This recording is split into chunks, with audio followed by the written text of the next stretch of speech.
This is a true crime podcast. It contains adult themes and content and may not be suitable for all listeners. Listener discretion is advised.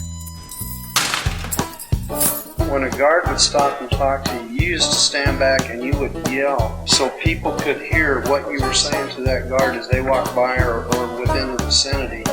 But he knew what a convict was going to do before they thought of it themselves. He'd just been around that long, and he was tough.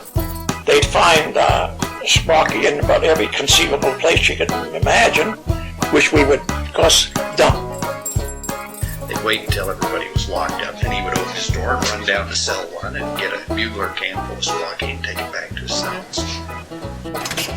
She had a kind of a hypnotic power. There were a great many wild cats around the penitentiary, and most people couldn't get near them. But she would stand in the doorway of the cell house and say, "Kitty, kitty, kitty," and those cats would go to her. Welcome back, ladies and gentlemen, to another episode of Stool Pigeon Saturday.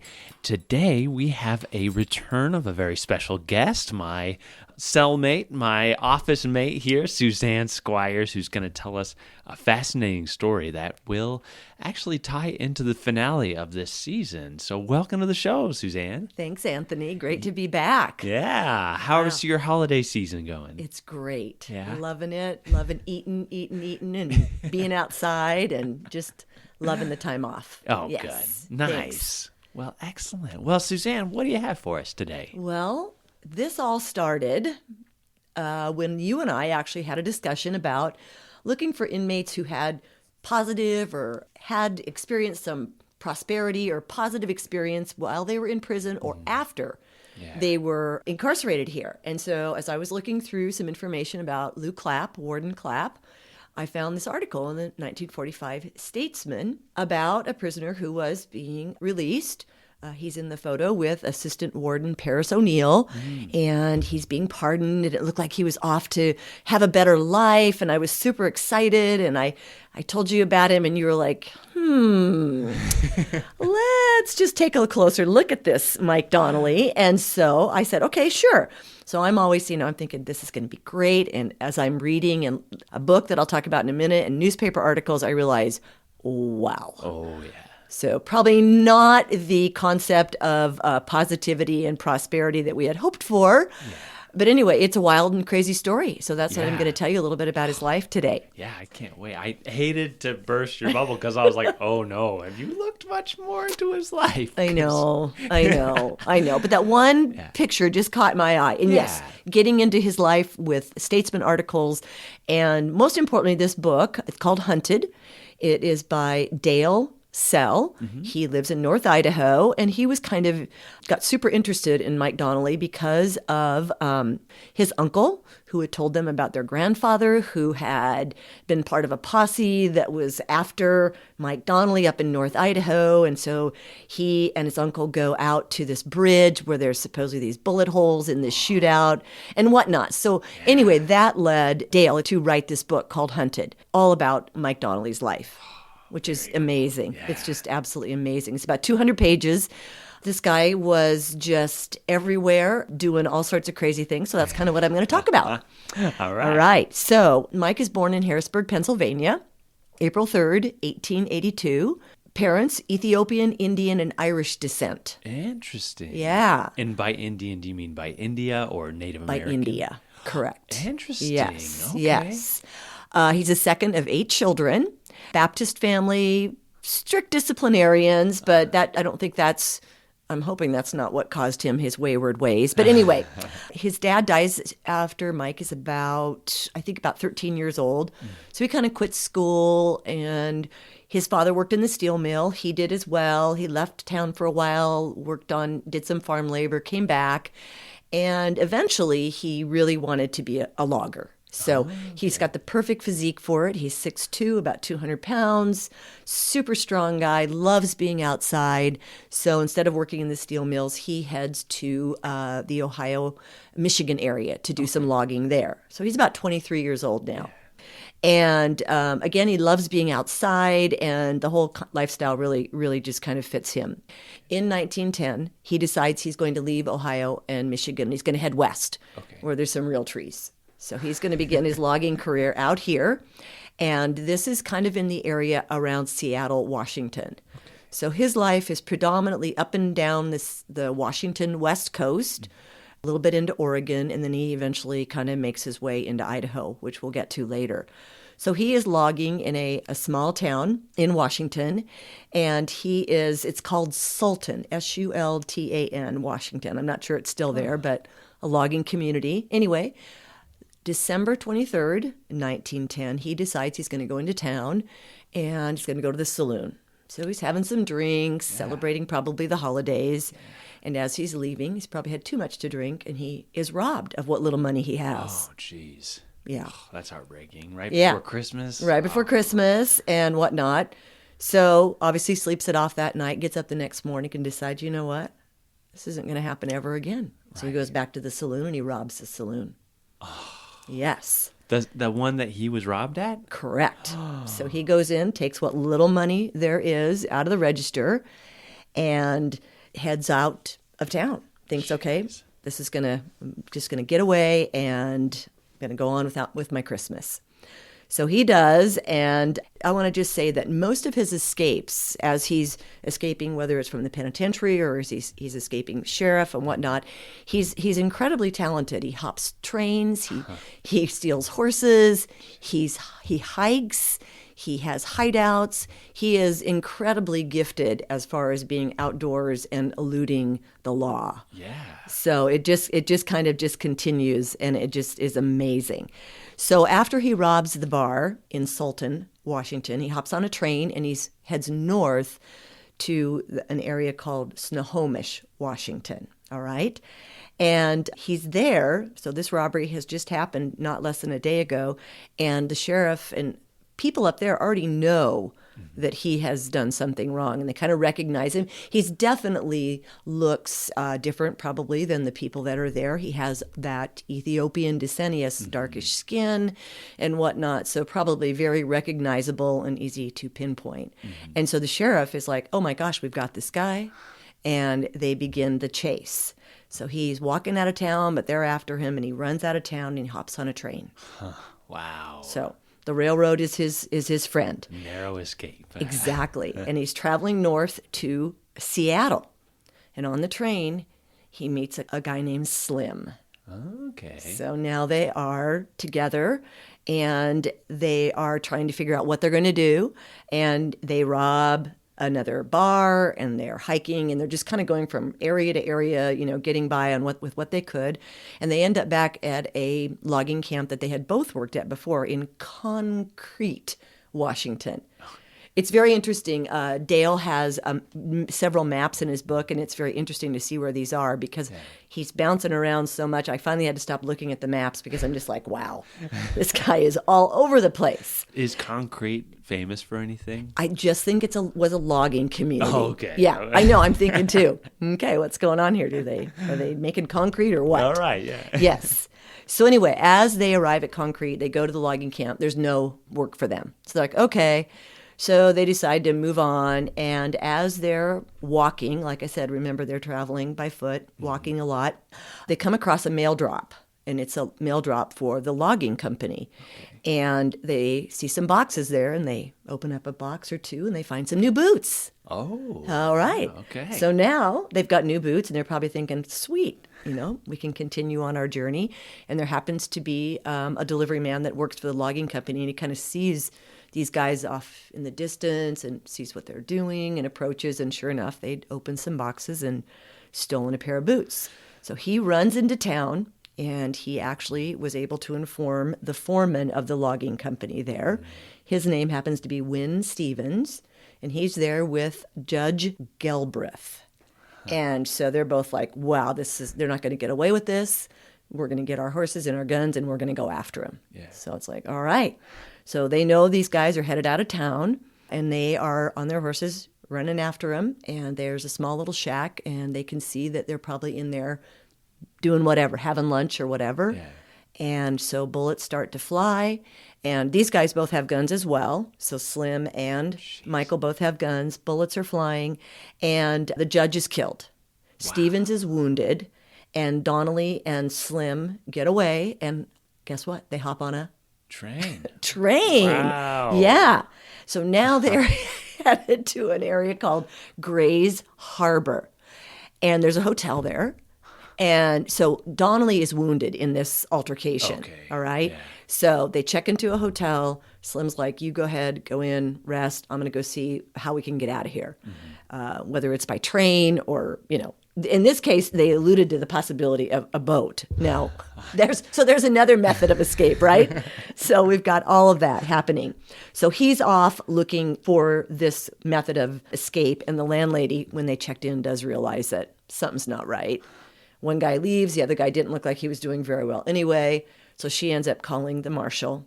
And the marshal comes and goes into the room, realizes that, something's happened. Eventually, I don't know, he probably heard about it at this point. News seemed to travel fairly quickly there. But he does see that Donnelly is badly injured. But he is arrested. And he is provided with the medical attention that he needs. And he then is tried and convicted in Bellingham, Washington, of second-degree murder. Wow. So the judge died right away in the altercation. And then Wynn Stevens, the logging foreman, does die eventually as well. Oh, man. So, but there's no Slim. I was going to say, what happened to Slim? Slim's gone. Oh. He gets away, and as much as they interrogate Donnelly, he does not ever reveal his name.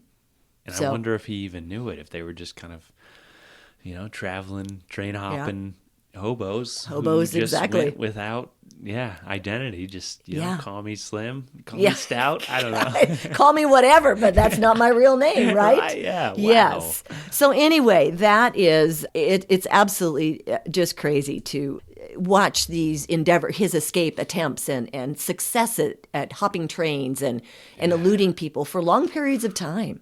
Anyway, so he is, like I said, convicted of second-degree murder, and so he's in Bellingham, Washington. So he's sent to Walla Walla Prison, Walla Walla Penitentiary, which we know about here. Yeah. That opens in 1886, so right around the time that we are open here. Shortly thereafter, he is the first thing as he enters prison, and each time he does, is all he can think about is escaping. Yeah. How can I get out of here? How can I get out of here? So he does attempt an escape shortly after he is incarcerated. So this is May 1911 when he finally arrives there. Doesn't go well, his first escape attempt, but in August of 1911, he does have a successful escape attempt. Jeez. Yes. So at this time, he is working in the jute mill on site within the walls of the penitentiary there. They were making jute to make sacks probably for potatoes, vegetables, and whatnot. Yeah. Interesting that jute factory in 1921 within the walls of the prison actually turned into a license plate factory. Oh, hey. Like we had here. So probably jute sacks were pretty much a thing of the past, right? Yeah. And we are currently down in the trenches recording this episode, and we happen to have a nice little jute sack here. It's Idaho TP brand potatoes that Suzanne pointed out when we got in here. Hey! Yeah.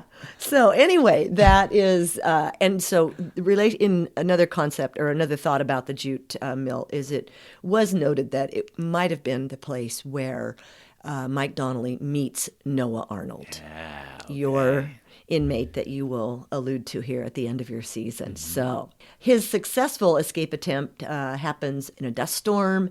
It's crazy out there. He secures a ladder, and he's actually able to go over their 18-foot wall. Wow. So he has no money, no gun, travels on foot, like I said, train cars, begging for food, and just really, this is a pretty tough escape for him. He's not super successful. He somehow eventually, probably on a train, ends up in Idaho Falls. And he is then arrested there. He's in kind of a hobo camp, and he is arrested and released after 10 days. And after his release, the sheriff realizes that he's a wanted man. Oh, my gosh. Yes. So still struggling with, food and whatnot, he then gets on a train and he ends up in Dillon, Montana, where he is finally arrested. He's in a hobo camp. He's arrested there for vagrancy. They know who he is this time, and he is sent back to the penitentiary in Walla Walla. Crazy. This guy travels, doesn't he? Yeah. Yeah. And this is still that kind of time period where you can just go into the next town over and start a new life and new Right. identity, and Yeah. somehow his mugshot must have been spreading if they had one in Walla Walla. Right. Yeah. Yeah, I don't know how that would have been, if they would have been able to do that, or just again being able to describe him. You know, as we've learned in our newspaper articles, without mugshots, you know, we were able to just talk about their height, their weight, their skin color, their hat size, their boot size, all those crazy things. Yes, in order to distinguish one from another. So he's back at Walla Walla. He ends up spending 3 months in solitary confinement. And then after that, he has a 2-year period of good behavior. That's good. Which at this, as you'll see later on, that's pretty amazing. 2 years of good behavior. So his next escape attempt is again with a rope from the jute factory. Maybe he made it. I don't know. Like our guys did with the yarn. Yeah. So he takes 2 benches and goes over a 22-foot wall this time. Wow. So this time he steals a horse, boards some trains, robs a general store, and he is this time going south towards Oregon. So he thought, you know, maybe not so much Washington this time. I'm going to go south. So by this time, though, he's on foot, which he's very comfortable with. And some detectives, 2 railroad men there, notice him walking, and they notice his prison garb. So they're like, this doesn't seem right. So they approach him, realize that he is an escapee, put him in their car, and they're going to take him into town. And they stop at a railroad crossing, and guess what he does? Oh, no. Jumps right out of that car and runs away. Wow. And this time he meets up with Dale. Okay. Dale who? We don't know. All right. So they continue their spree of, you know, robbing, stealing, whatnot. And they end up near Tacoma, Washington. So we're going back and forth, back and forth. And that night around campfire, they'd obviously been noticed, and they were approached by a group of law enforcement. Shots rang out, Dale is killed, and Donnelly escapes, and he then builds a little forest hideout. Wow. Yeah. This is such a cinematic story already. Like, I could see this being made into a movie. This is crazy. Oh my gosh. Wouldn't that be, that would be wild. Yeah. Okay, Netflix, here's your next, here's your next story, your next sequel, all right? So he eventually gets on a train, heads up to Everett, Washington, where he knows there's a pawn shop there that he's been to before. Okay. So he thinks, I can go in, this guy knows me, I can probably get a good deal, get a weapon and be on my way. And so he gets to the pawn shop, and he's kind of casing it, looking inside, and he doesn't see the man around, but he does see the woman, which is his wife, and enters the store. He thinks, okay, this is great, I'll see what I can do here. Ends up having to purchase a gun, signing for it. With the signature, she realizes who he is and calls the police, and he is taken right back to Walla Walla. Wow. So this escape lasted about 3 months. Wow. So he is back at Walla Walla, and so this is 1914. And of course, he goes into solitary confinement for the escape and whatnot. But he is then incarcerated at the Walla Walla Penitentiary for the next 12 years. Wow. And it's stated that it was probably an equivalent of 3 full years that he actually spent in solitary confinement. So he was obviously not a well-behaved inmate. Yeah, I mean, definitely. Our inmates that were put in solitary confinement were put there for bad behavior. Mm-hmm. Lots of things, right? All kinds, yeah. Yeah. So obviously he was he needed some intervention, correct? Yeah. He needed some correcting in his actions and his ways of thinking, and that's difficult. It seems like he's pretty hard-headed, and I agree 100%. And it seems like every time he's somewhere, the only thing he can think of is escaping and moving on, getting out. But he doesn't. Once that happens, he doesn't really have any sort of a plan to help that be successful. So basically, then like I said, 12 years a total. That's 1914. Then in July of 1921, he starts applying for pardons Okay. and paroles and whatnot. So he's denied in 21, 22, 23, and then finally released in May of 1923. Yeah, so he is said that, he's good behavior. Okay, you have a job, and it's at a shipping yard. Okay. So he's like, okay, this is great. This is what I'm going to do. Mm-hmm. And the shipping yard, of course, is in Seattle. So he's released from the penitentiary, and he goes to Spokane, Washington.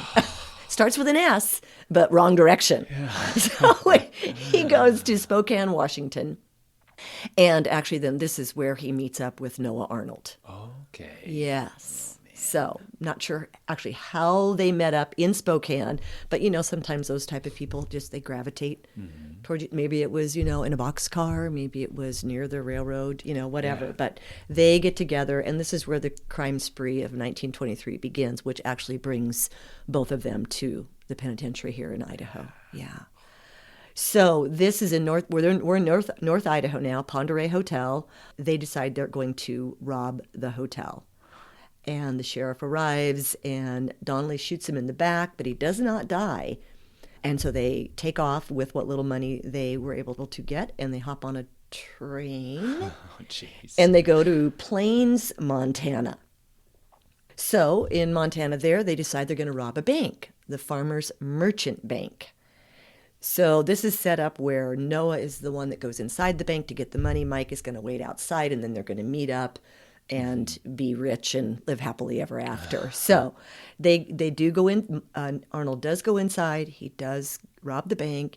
He somehow had hired a vehicle so when he came out of the bank, the vehicle could quickly drive him away. Okay. It does. He and Donnelly meet up. Word spreads very, very quickly about, what had just happened. But they are able to hop on a train again, and they end up in Shelby, Montana. Okay. Wow, right? Okay. So now they're in Shelby, Montana, and they went there because there was going to be a boxing match. Jack Dempsey. Oh, hey, we know Jack. Yeah. Okay. So we'll probably learn more about boxing here at the old penitentiary. Or have you guys already started that? Yeah, in April we'll have our boxing event that you all heard about earlier this season in one of Samuel Anderson's episodes. Yeah. So they go there because they figure there's going to be a lot of people there, a lot of people easy to pickpocket, rob, whatnot. And so that is exactly what they do. And then they realize, this is just so-so. So they come back on a train, and they're in an area in North Idaho again called Hope, Idaho. Okay. All right. So this is where they get off the train, and this railroad worker notices these guys getting off the train. They have some pretty interesting guns, probably bigger than those type of people should have had. Maybe it should have been a pistol, but they have larger guns. So this railroad worker is alerted, and he's like, I need to go into town and let people know about this. So Arnold and Donnelly are also going into town. They want to buy some supplies. So they go to a grocery store, and it's after hours. The store is locked, but they see William Crisp inside, the store owner, and his friend, who is a postmaster, James Campbell. Mm-hmm. So they knock on the door, and Chris goes to the door, and he says, we just want to buy some supplies, some bread. So they let the two men in, thinking, it's very innocent, not a big deal. Well, Arnold and Donnelly see they're counting money. This becomes the perfect opportunity. Mm-hmm. So they pull their guns, and supposedly Arnold was the one that approached Crisp. He hands over the money. He sees a watch on his arm. He wants that as well, and he doesn't want to give it, and so he shoots him. Things are happening very quickly. Donnelly hits Campbell with the butt of his gun, thinking, okay, I don't know if I killed him or not, but we're not going to wait around to see what happens here. And so they take off, head for the hills. Like I said, Crisp is dead, but Campbell does recover. And so they're out for about 6 days. There's posses, looking for them. Mm-hmm. They actually come across a farmer. He's outside. They want some water. They have just a tiny discussion. They know they need to move on. And at this point, they decide they really do need to split up. Yeah. Because they've been seen together in 2 different places, and obviously it's best that they go their separate ways.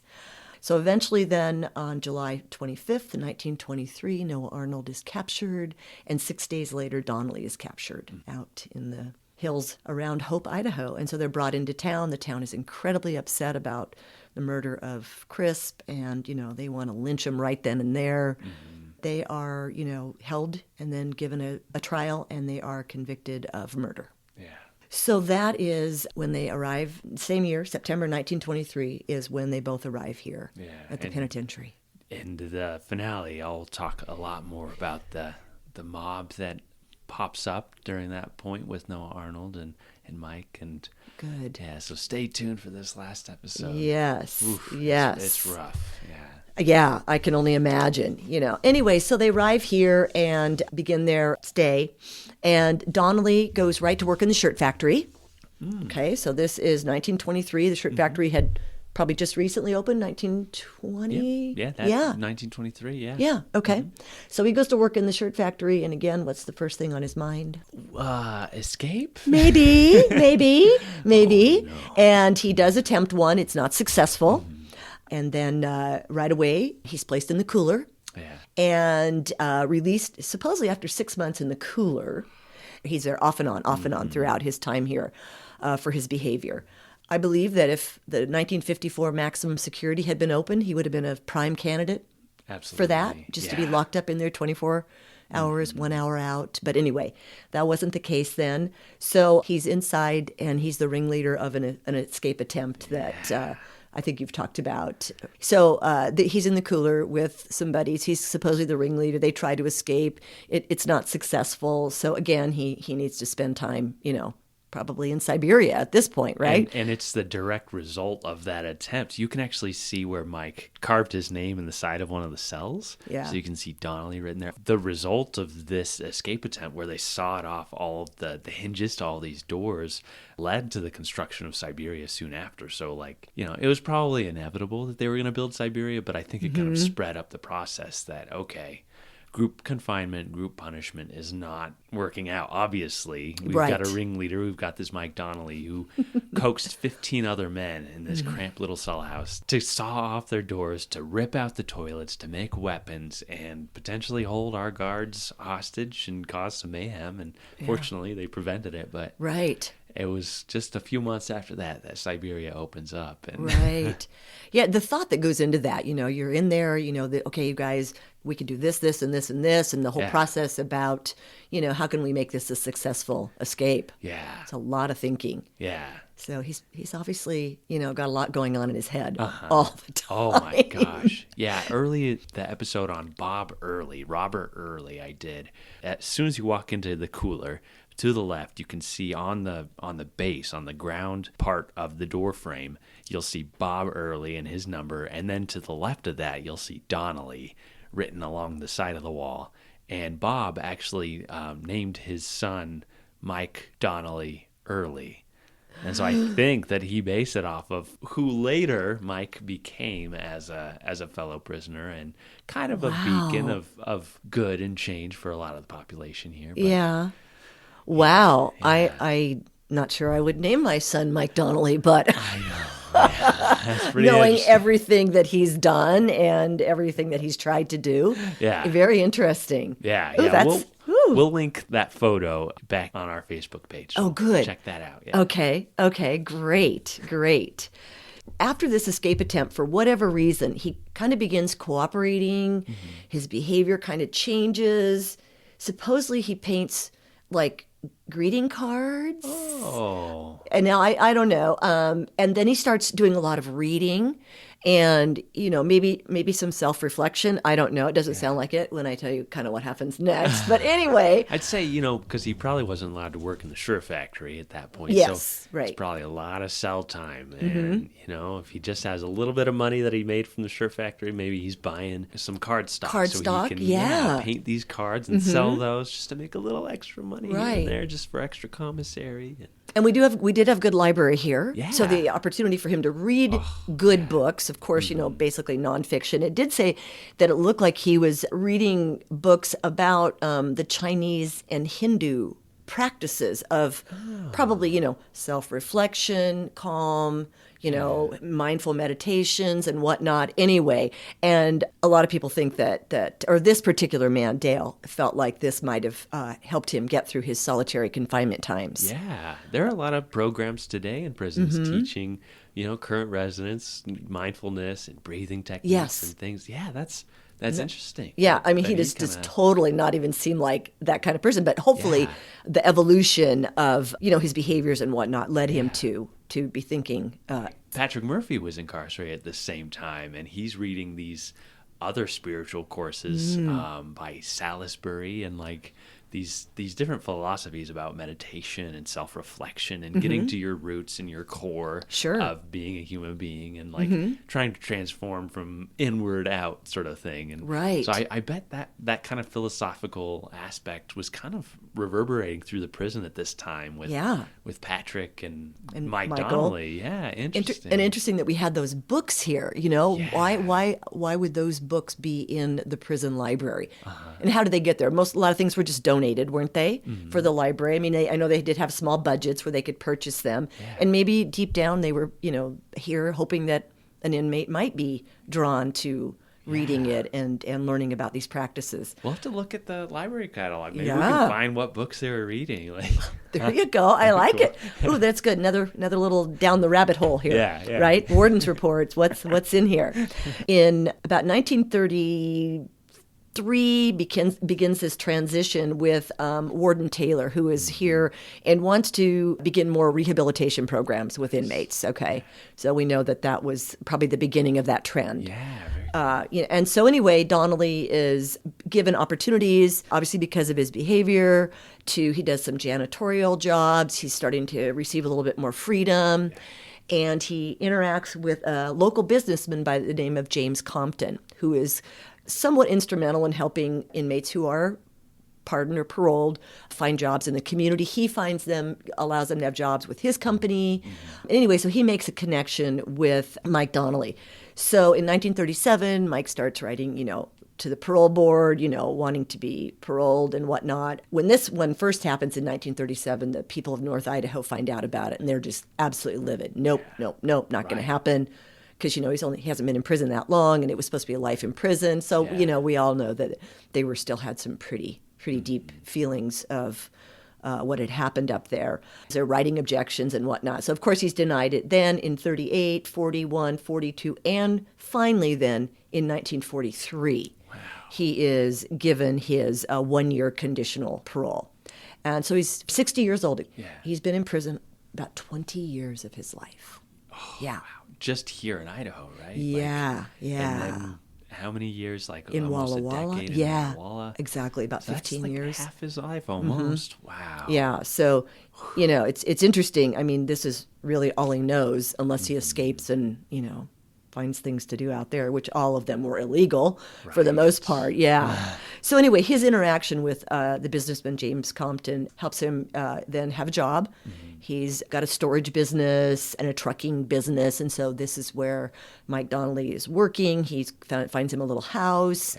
He's making about $200 a month. So I think, then I'm thinking, oh, yay, finally. But yes. He does receive glowing reports after the first year, so Governor Bothelson then just go ahead and, gives him his final pardon. So he continues working, staying out of trouble, but he's longing for the Pacific Northwest and the trees and maybe the logging business. I don't know if he feels like he can physically do that anymore, but this starts to become part of his thinking every day. He is making very little money. He's ranching, salvaging, selling scrap metal. He has a small Social Security check, but then he meets Marcus Russrum. So Marcus is not a good influence on Michael. So in the meantime, though, he has moved to Oregon. He's moved to Oregon, in the Eugene area. So he and Marcus then, they begin their life of crime, robbing and burglarizing warehouses, stealing copper pipe, selling that. Anyway, this goes on for about a year, and finally they are both, tracked down, arrested, and convicted of grand larceny. Wow. And sentenced to 10 years in prison. So now he gets to visit the Oregon State Penitentiary. So He's made his way around Idaho, Oregon, Washington. Yeah. So 10 years. So he is 68 years old when he arrives at the prison there. After about 3 years, he applies for parole, and they say, absolutely not. No way. But finally, he is released after about 6.5 years. Wow. Yes. Okay. And he is released 1957, and he actually then does come back here to live in Nampa, Idaho. Okay. Yeah, interesting, right? Yeah. I'm not sure who he had there, if there were people because he had made friends once he was released from here. Yeah. I don't know the connection to Nampa, but this is April of 1963, and then in August of 1963, he ends up dying of natural causes. He was able to celebrate his 80th birthday in April, but then in August he does die. And he is buried at Kerlon Cemetery in Nampa. Wow. Oh my God. Yeah. What a story, Suzanne. I know. I was reading it and I was like so stressed out because it's like everywhere. It's all over the place. And I'm like, how can I just put this, in a form that it's just kind of, you just kind of can get a feel for how this guy was. He was just a habitual criminal. Yeah. I mean, it's unfortunate that he couldn't correct his ways at the ripe age of late 60s. Yeah. Oh my gosh. I know. And he never married. He never obviously, married, settled down, had any children that we know of. It was just that, and that was just not in his genetic makeup of settling down and living a life that didn't involve crime. I think that there's something about getting out of that cycle of thinking that this is an easy way for me to make a year's worth of money if I just rob this bank and do these little shortcuts here and there. Right. Then I'll be set. Right. Exactly. Yeah. And then. But it is interesting that every little attempt, every little robbery escape that he made, he was always caught. Well, those are the ones that we know about. Right. Now, that's true. That is true. There could have been a couple of instances where, he was successful, but it seemed like, that 3-month period of time was about the longest time that he was successfully able to evade, the law. But the only way he could survive was to continue to commit crimes. And we'll kind of discuss in the last episode about why Noah Arnold was led to the gallows, while Mike Donnelly spent part of a life sentence at the institution. So that is interesting, to think about that they were both convicted of the same crime, murder in the first degree, and why one was executed and one wasn't. Yeah, so interesting. Kind of like our Walworth and Powell in 1951. Exactly. Which is, this is, like 30 years later, but they're both executed for that crime. Such a similar crime. Right. Similar situation. Yeah. A store owner. Yeah, so I can't wait to figure out or hear why the sentences differed so much. Yeah. All right. Well, stay tuned, everybody. Wow. Okay. Excellent work, Suzanne. Thanks. Oh Fun God. again. Yeah. Fun again, but don't ask me that question that you ask at the end. You mean, what would you say if I said do your own time?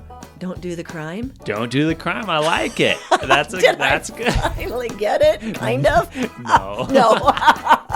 Okay. All right, everybody. Okay. Thank you, Anthony. Do your own time, do your own number. We'll talk to you soon. If you enjoyed Behind Gray Walls, please rate, review, and subscribe on your favorite podcast app so you never miss an episode.